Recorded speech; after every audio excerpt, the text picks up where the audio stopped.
Bienvenue chers internautes sur Women First TV sur ce plateau spécial de la loupe qui revient aujourd'hui sur la liberté d'expression dans les débats télévisés ou au niveau des radios. Quelle responsabilité pour tout un chacun.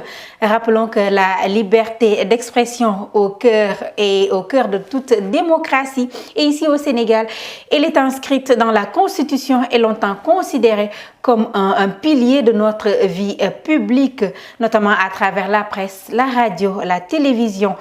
Pourtant, ces derniers temps, le débat autour de la parole publique est devenu plus sensible.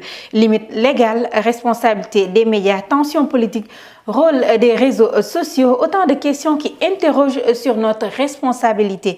Pour en parler, nous sommes avec Madame Marie Gaye Sok, présidente du cadre africain de réflexion et d'initiative des femmes pour le leadership et la participation. Madame Marie Gaye, bonjour.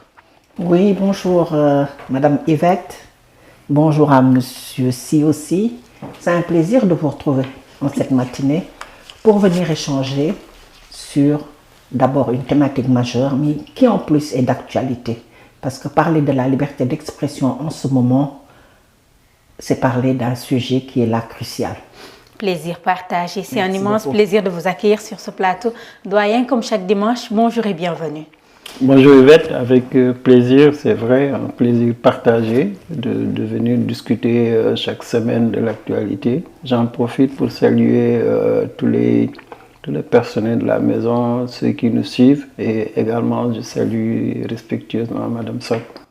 Un coucou aussi à notre invitée qui malheureusement a décliné à la dernière minute pour des raisons de santé. Elle nous venait du CORED.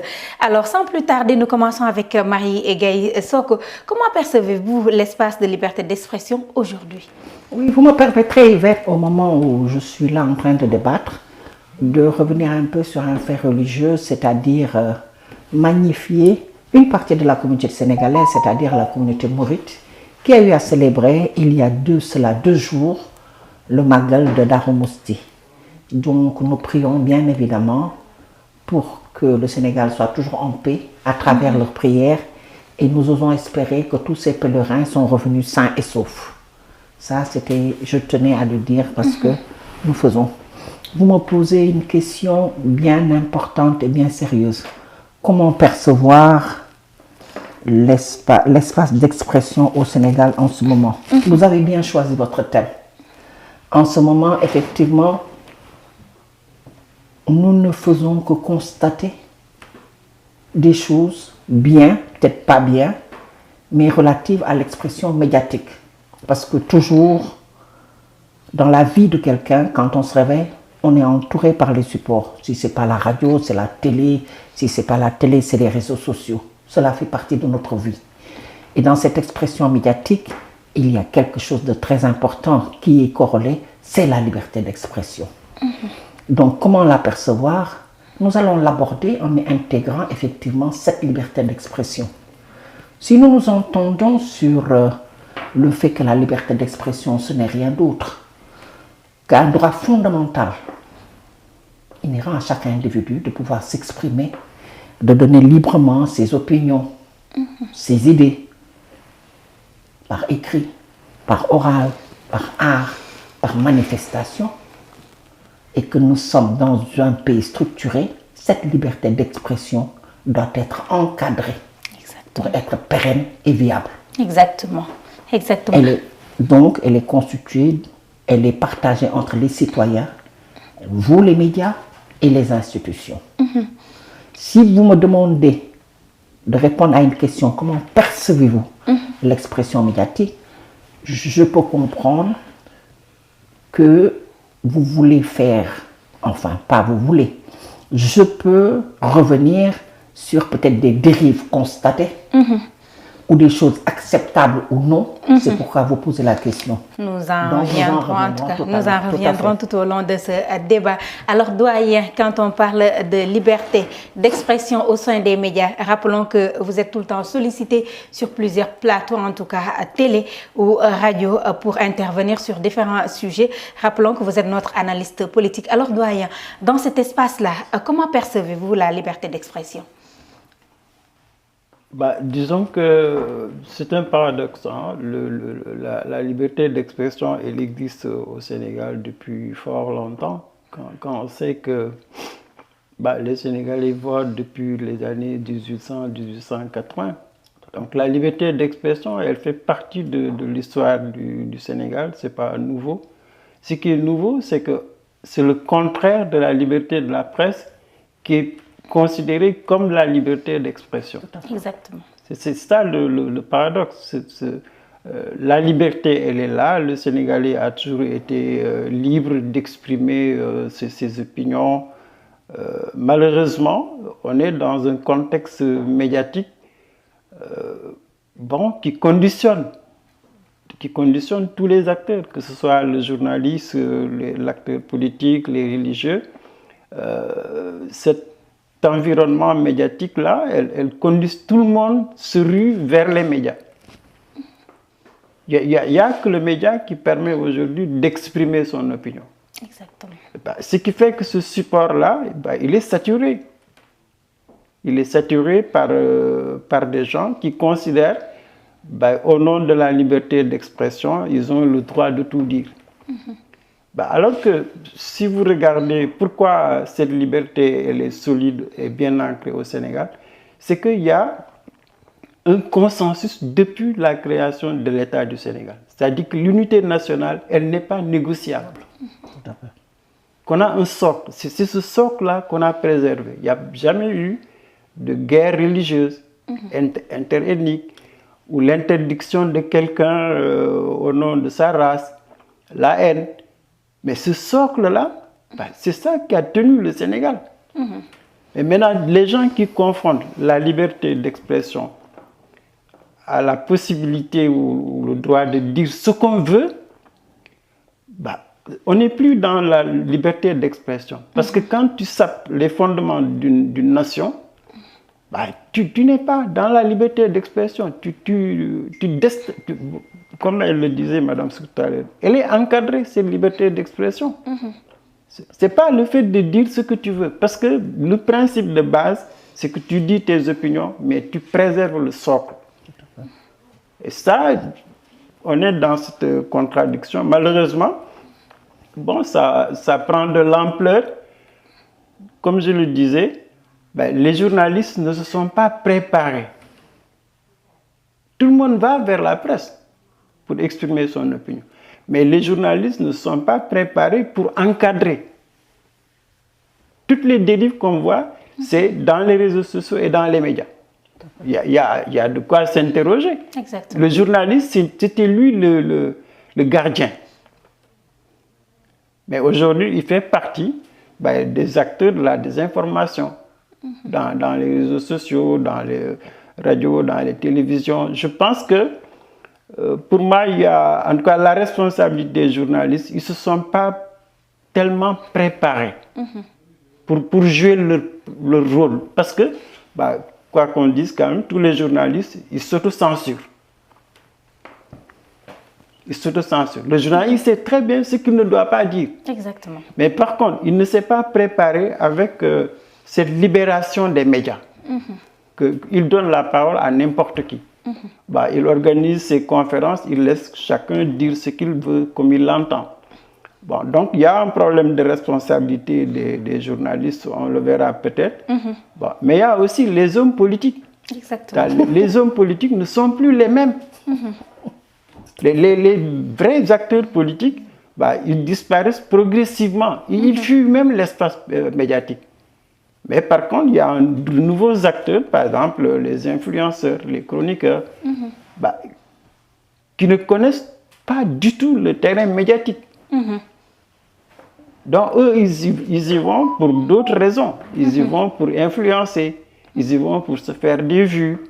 Ils y vont pour gagner peut-être de l'argent. Ils vivent de ça. Mais ce n'est pas leur métier. Ce qui fait que là également, je pense que ces nouveaux acteurs-là, ils sont dans la dérive. C'est eux qui amplifient la désinformation. Et je crois que c'est tout ça. Évidemment, notre État également est en retard. Ça, il faut le dire, que notre État ne s'est pas préparé à cet environnement, à cet écosystème des réseaux sociaux. L'État n'a aucune prise sur les réseaux sociaux. Et ça aussi, ça pose problème, en ce sens que ces réseaux sociaux dépendent de sociétés étrangères très puissantes. Donc, il faudrait que l'État essaye de voir comment travailler avec ces grandes sociétés internationales qui gèrent les réseaux sociaux pour au moins avoir un compromis.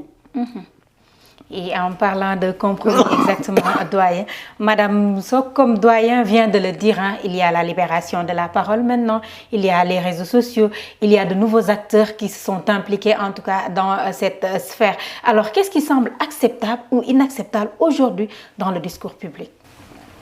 Oui, je vais juste faire une incursion dans le propos de M. Sy, en relevant quelque chose d'important qu'il a dit en dernier, le rôle de l'État. Nous avons tous lu, je pense, M. Sy, c'était hier ou avant-hier, on voit que l'État du Sénégal va donner un agrément à Starlink, je pense. Starlink. Réseau Internet d'Elon Musk aux États-Unis. Sous quel format? Pour dire quoi? Faire quoi? Ça va être très grave. C'est juste pour dire que l'État devrait plus et mieux encadrer ceci. Vous me dites qu'est-ce qui est acceptable ou qui ne l'est pas. Ce qui est clair que le critère fondamental du débat public devait être recentré sur l'intérêt général et sur des problèmes de fond. Il y a une responsabilité de l'État, excusez-moi de certains journalistes. Les débats aujourd'hui ne s'articulent plus autour d'enjeux de fond. C'est rare qu'on parle d'éducation, de dette, de commerce, de ressources naturelles. On parle plutôt de controverses personnelles. Il y a une dérive qui sont constatées. Donc, ce qui est acceptable, c'est que les discussions devraient s'organiser autour de ces enjeux de fond. Parce que sinon, qu'est-ce qui va se passer? L'inacceptable, qui serait quoi? L'atteinte à la vie privée, la diffamation, qui est d'ailleurs à l'ordre du jour en ce moment. Exactement. La diffamation, les deepfakes, l'atteinte à la vie, je le disais. Je disais la mauvaise information, les propos discourtois, déshumanisants, ce qui n'est pas normal dans un état de droit qui est encadré. Monsieur Sy le disait tout à l'heure. Effectivement, la liberté d'expression est encadrée dans ce pays et par la Constitution du Sénégal. Quelquefois, je me dis, le code de déontologie, chez vous les journalistes, il a disparu ou quoi? Du tout. Je me pose quelquefois la question. Nous allons faire l'économie. Autant le journaliste sait l'éthique professionnelle, le respect de ses sources, la vérification des faits doit être son viatique. Mais il devrait organiser des débats sains, constructifs. Il parlait tout à l'heure de politiciens. Effectivement, on devrait organiser des formats variés, inclusifs, où on changerait même la gamme des invités. Si nous discutons juste entre nous, nous avons tous remarqué que c'est toujours les mêmes politiques qui sont sur les plateaux à dire les mêmes choses selon le contexte et ce qui les arrange pour transhumer 2 jours après quand il y a des jours électoraux. Qu'est-ce qu'ils amènent à la société? Inviter les jeunes, inviter les femmes, inviter les gens qui sont sur le terrain, qui peuvent apporter quelque chose. C'est ce cercle vertueux entre la presse, les médias et les citoyens dans un cadre encadré, avec un chroniqueur impartial, avec un thème, avec une thématique majeure qui peut réglementer cette histoire pour pas qu'on arrive sur l'inacceptable. Parce qu'il y a beaucoup d'inacceptables. Pour réglementer déjà cet espace doyen, comme nous l'avons dit tantôt, l'espace, en tout cas aujourd'hui, l'espace, elle est prisée parce que tout le monde s'y met. Il y a les chroniqueurs, les journalistes, les influenceurs, les gens des réseaux sociaux. Alors l'information, elle est dupliquée. Non seulement elle est dupliquée, elle va plus vite, elle est plus accessible, mais quelquefois aussi, elle s'accompagne de deepfake, elle s'accompagne en tout cas de manipulation, entre autres. Alors comment en tout cas tirer son épingle du jeu si quand même nous voulons protéger la liberté d'expression? Là, c'est une grosse question. Hein. Je crois qu'il faut d'abord être conscient qu'on est dans une société de l'information. C'est-à-dire que tout le monde est sous l'influence des médias. Que ce soit le journaliste, le citoyen, les acteurs politiques. C'est une société dans laquelle c'est l'information qui conditionne tous les comportements. Donc ça, c'est énorme comme problème. Maintenant, il y a, c'est vrai, des responsabilités. Pour ce qui est des journalistes, je crois qu'ils n'ont pas de solution, hein, que c'est comme on dit, on ne peut plus inventer quoi que ce soit dans ce métier-là. Il y a des règles. Il faut former les journalistes aux règles, à la gestion des médias. Je crois que là, il y a un problème de formation des journalistes. Il y a aussi l'encadrement, qu'il faut encadrer les journalistes pour qu'ils voient quel est l'enjeu. Quel est l'enjeu? L'enjeu, ce n'est pas l'information.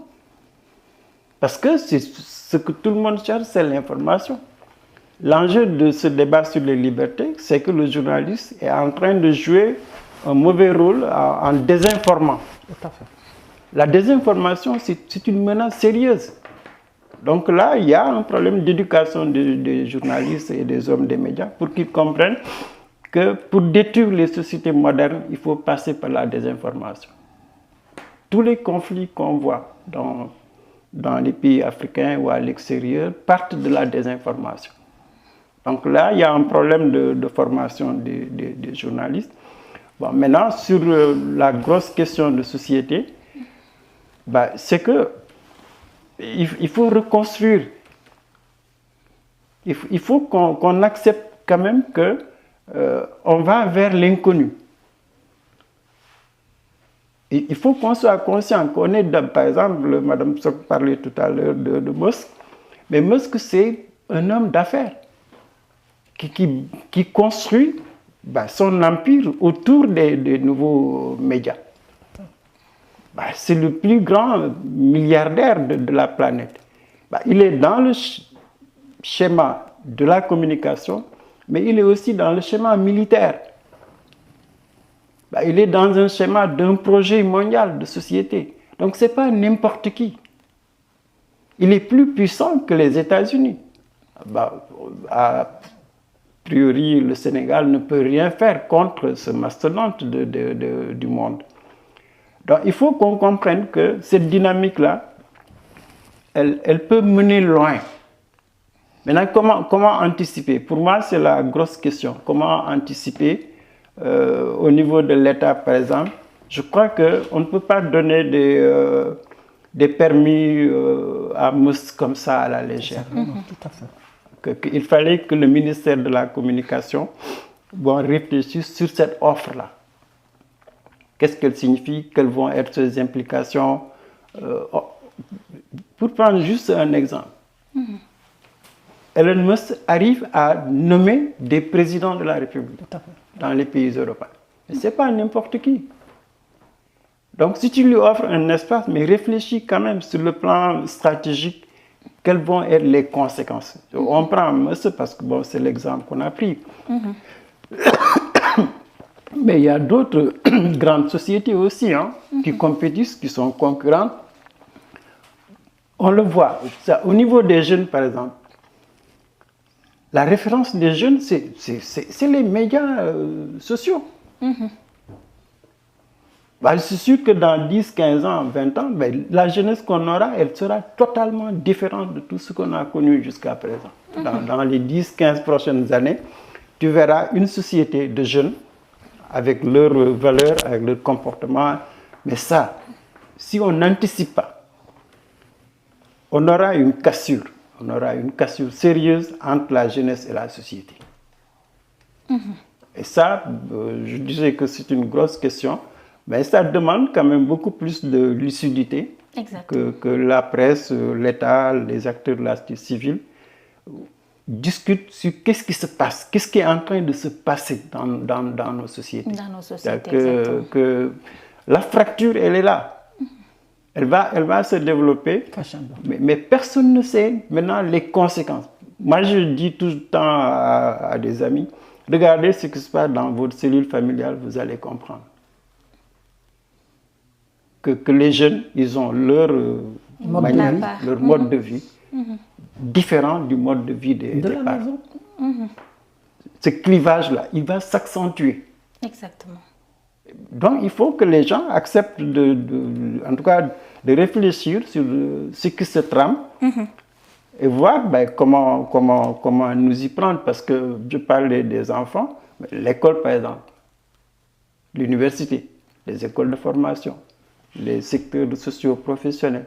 C'est comment intégrer cette mutation-là dans le curriculum.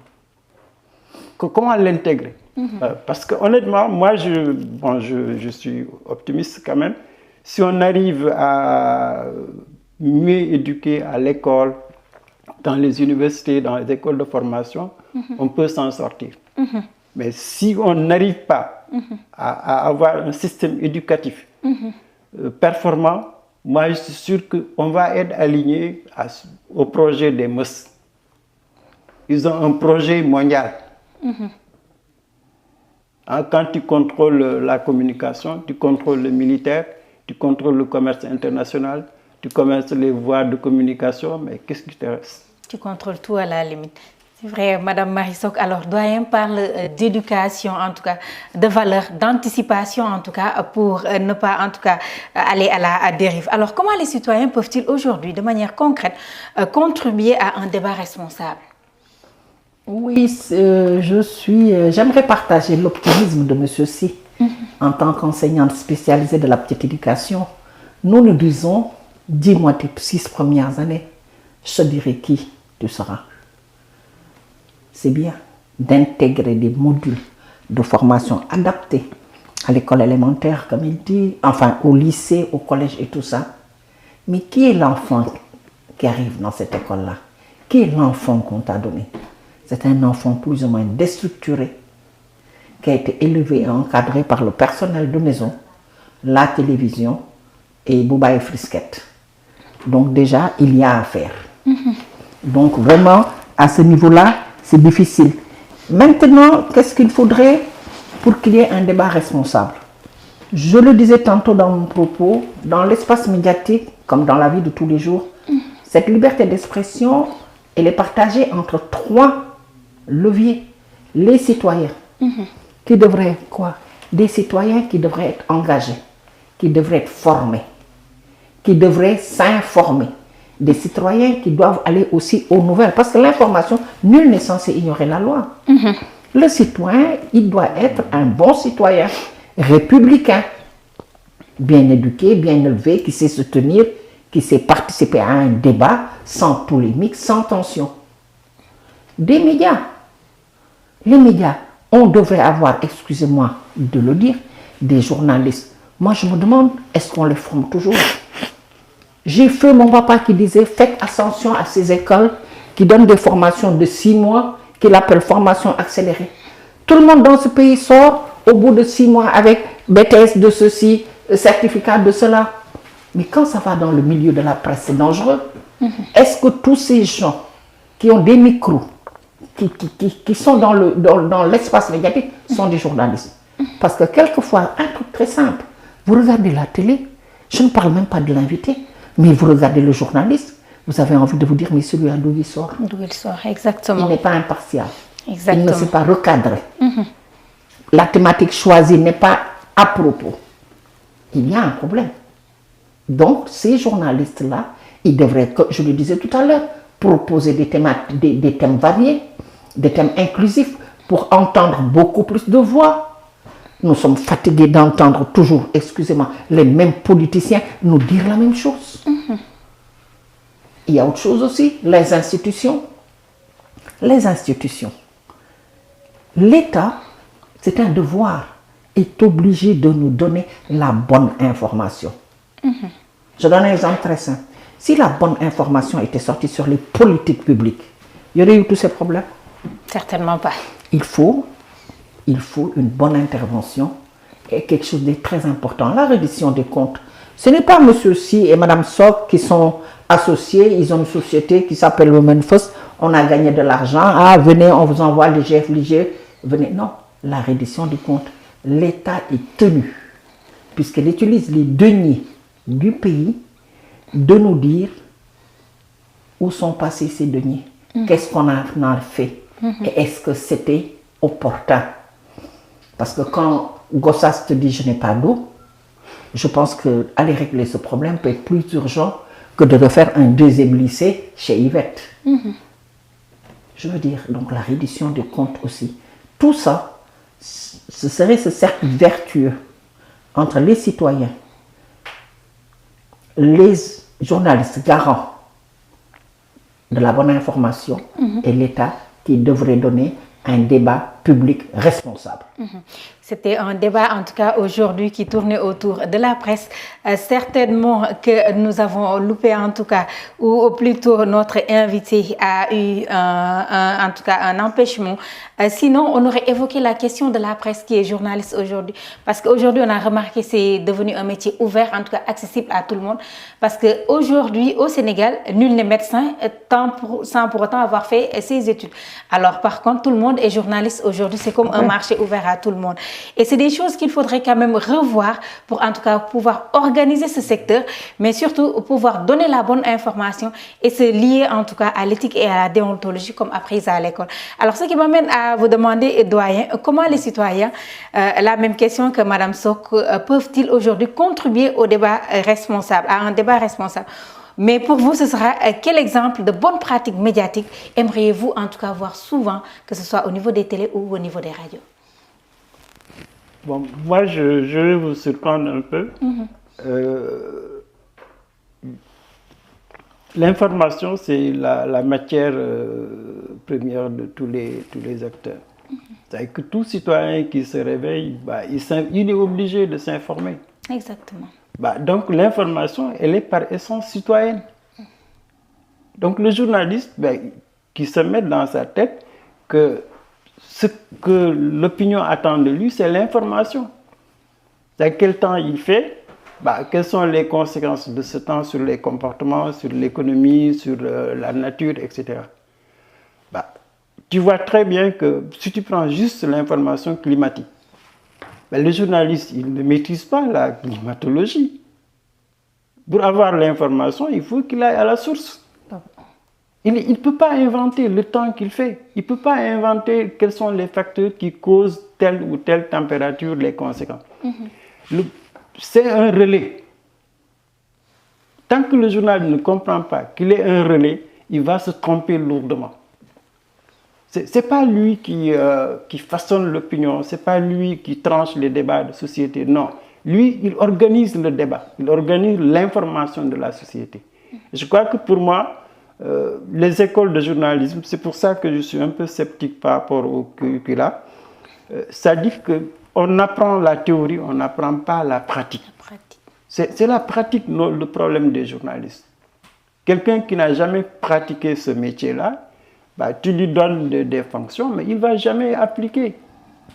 Et je crois que ça, au niveau en tout cas de la presse, il y a une culture citoyenne qu'il faut que les journalistes, qu'ils arrêtent de croire qu'ils sont les maîtres de quoi que ce soit. Ils sont maîtres de rien du tout. C'est l'information. Tu es là pour donner de l'information. Ce qui fait que la liberté d'expression dont on a parlé tout à l'heure, mais le journaliste, il a quand même une chance extraordinaire. Il participe à former une opinion publique. C'est ce rôle-là. Comment aider les Sénégalais à se réveiller, à mieux comprendre leur société, leurs problèmes, à trouver des solutions. C'est ça son rôle. Son rôle, ce n'est pas d'être là pour un État ou pour un parti ou pour une communauté religieuse. Non, il est là pour toute la société. C'est l'organisateur. Et pour moi, il faut revenir à ces valeurs-là au niveau de la presse. Bon, maintenant, au niveau des acteurs politiques, ils ont une responsabilité.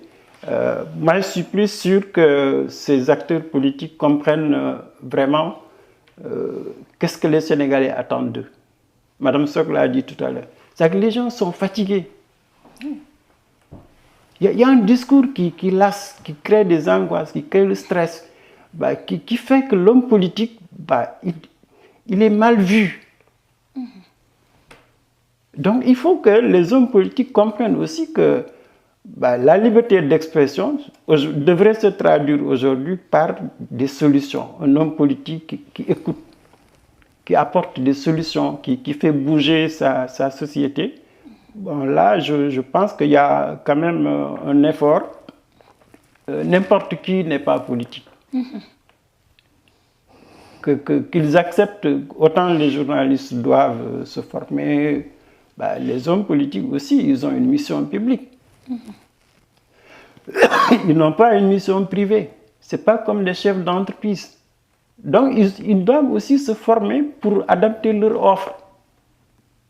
Bon, maintenant, pour l'État comme troisième acteur, moi, je persiste que il faut secouer notre État. Que notre État ne joue pas son rôle en termes d'information. Honnêtement, moi, je suis désolé de le dire, on a des médias publics, c'est vrai, mais qui sont là qu'au service du pouvoir politique. Exactement. Alors qu'il faut inverser. Que tu vas partout dans les pays européens, les médias, on ne touche pas à l'opinion publique. Ce n'est pas l'État le problème des médias occidentaux. Ce n'est pas les partis politiques, non, c'est la société, c'est l'opinion. Tout ce qui est intérêt général, les gens ne négocient pas ça. Et il faut que nous aussi, que notre État comprenne que ils ont une responsabilité qui n'est pas que relayer les informations de l'État. Non, ils ont une responsabilité d'informer l'opinion parce qu'ils sont payés quand même pour ça. Et je crois qu'à ce niveau-là, il faut faire un débat citoyen. Un débat citoyen, que l'État accepte de descendre dans les collectivités territoriales pour dire comment devrait fonctionner l'information. Qu'est-ce qu'il pense de l'information de l'État. Comme elle l'a dit tout à l'heure. Prends actuellement, le président est en visite. Il va faire 3-4 jours. Mais tous les médias d'État vont être là-bas. Mais tu verras rarement les médias d'État là aller voir qu'est-ce qui se passe sur le terrain. Ce qui fait qu'on manipule l'opinion. Et ça, il faut que nous tous qu'on comprenne que c'est bien que le président aille vers les populations. Mais en retour, il faut que le président sache qu'est-ce qui se passe. Quelle est l'information de base, par exemple sur l'eau, sur l'électricité, l'éducation, la santé. Ça, il faut qu'on passe ce relais-là. Et je crois que les médias publics doivent jouer ce rôle-là. Ne plus seulement être au service de l'État, mais être au service des populations. Pour terminer, c'est ça qui peut réconcilier. Réconcilier les médias et la population. Tant que les médias sont coupés des populations, on ne peut pas avoir des grands groupes de presse, on ne peut pas avoir de grandes entreprises. Je crois que pour moi, c'est ça le débat citoyen. C'est comment réconcilier les médias, les politiques, l'État avec les populations. C'est ça l'enjeu de demain. On parlait tout à l'heure des grosses sociétés là. Il ne faut pas qu'on se leurre. Ces gens-là, ce n'est pas l'État qui cherche. Ils cherchent la jeunesse. C'est ça leur bataille. Leur véritable bataille, c'est comment prendre la jeunesse, l'embrigader dans un projet. C'est comme ça que ça se passe. Moi, je suis malheureux de le dire. Par exemple, quand vous regardez Obama, vous regardez Trump, bah, tous ces gens-là sont élus par les jeunes. Pourquoi? Parce que les médias de Master et les autres, ils ont ciblé systématiquement tous les secteurs étudiants. Et ces grosses sociétés qui vont vers l'Afrique, là, bah, il n'y a que la jeunesse qui les intéresse. En parlant de cette jeunesse qui intéresse en tout cas doyen, vous êtes revenu sur un aspect très important, la réconciliation de la presse et de la communauté. Alors cette approche communautaire aujourd'hui qui tarde à se réaliser parce que notons quand même quelquefois qu'il est très difficile que des hommes, en tout cas lambda, des hommes simples ou des hommes qui ont accès à l'information ou qui détiennent même l'information, qui la vivent au quotidien, puissent accéder à certains plateaux. Donc c'est plus des plateaux d'hommes politiques, des hommes comme l'a dit Madame Sok tout à l'heure, des gens que l'on voit tous les jours qui reviennent sur différents plateaux pour ne répéter que les mêmes choses. Alors de manière générale aujourd'hui, puisque l'émission tire à sa fin, qu'est-ce qu'il faudrait faire de manière concrète en tout cas pour pouvoir non seulement protéger la liberté d'expression, mais aussi protéger cette dynamique de population connectée aux hommes des médias? Belle question, Yvette. Il faudrait des changements structurants. Pour moi, d'abord sur tous les plateaux, il faudrait dépersonnaliser et recentrer les débats. Si un modérateur impartial invite quelqu'un qui veut échanger sur des enjeux de fond, comme je le disais tout à l'heure, ressources naturelles, santé, éducation, avec des citoyens formés, nous pourrons en tirer quelque chose. La réconciliation dont parlait tout à l'heure M. Si, c'est une réalité. Il y a des gens, vous êtes même avec eux chez vous, vous regardez la télé, à un moment donné, vous appelez telle télé X. Oh, laisse-moi tomber cette télé-là. C'est une télé du pouvoir. Laisse tomber cette télé, c'est une télé de l'opposition. C'est grave. C'est très grave. Autant nous accepterons tous que le média d'État, pour ne pas nommer la RTS, qu'elle suive les activités du gouvernement et les relais matin, midi, soir. Nous sommes d'accord, mais les télés privées quand même ne devraient pas basculer, c'est le mot que je vais utiliser, dans des travers pareils. Et la télé et les journalistes. Ça pose problème. Et ce que nous vivons au quotidien. Donc comment réconcilier l'État, les citoyens et la presse? Par des débats inclusifs qui parlent d'enjeux de fond avec des gens formés. C'est ma solution. Parce que nous ne pouvons pas nous permettre d'écouter les mêmes politiques, comme je vous dis, dire les mêmes choses. Et cette liberté d'expression, pourtant, elle est encadrée dans ce pays. La liberté d'expression, elle est encadrée dans ce pays. Exactement. La Constitution, préambule, article 8, qu'est-ce qu'elle vous dit? Quand vous parlez article 19, Déclaration des droits de l'homme, c'est clair. Donc, quand vous voyez des dérives, je me dis ou les gens ne sont pas formés, ou les gens sont, osons dire, ignorants, ou bien ne veulent pas aller vers l'information. Ça pose un problème. Qu'est-ce qu'il faudrait peut-être pour changer? Moi, je dirais, tout à l'heure, j'ai dit dépersonnaliser et recentrer les débats.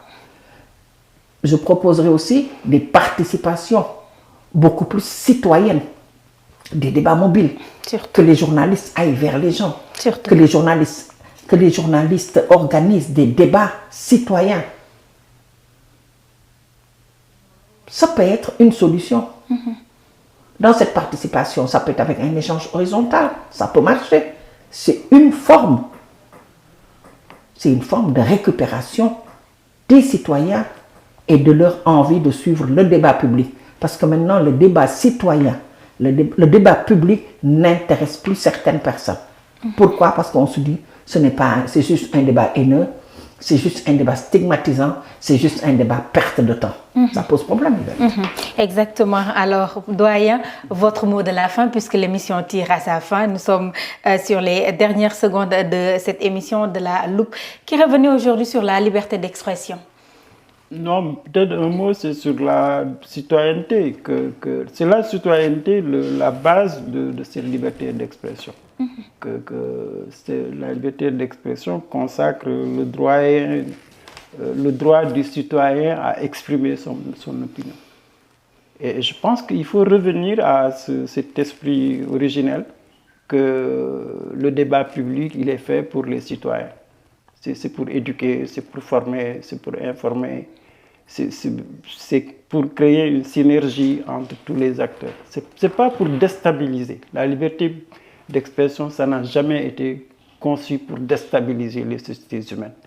Au contraire, c'est pour permettre à chaque individu de dire son opinion. Je crois qu'il faut revenir à ce principe de base.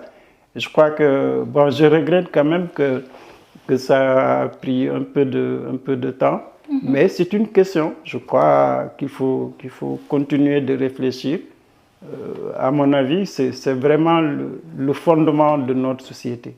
Et on a vu depuis 2 ans, quand on touche à ce fondement, tu es dans l'instabilité. Et c'est sur ce que je vous dis merci d'avoir suivi cette émission de La Loupe. Merci à nos très chers invités, Madame Soko et Monsieur le doyen Mamadou Sy Albert. Rendez-vous très prochainement et d'ici là, je vous rappelle que la liberté d'expression est un pilier de notre République, encadré, structuré. En tout cas, elle servira à tout le monde et chacun pourra y trouver son compte. Bonne fin de soirée à vous.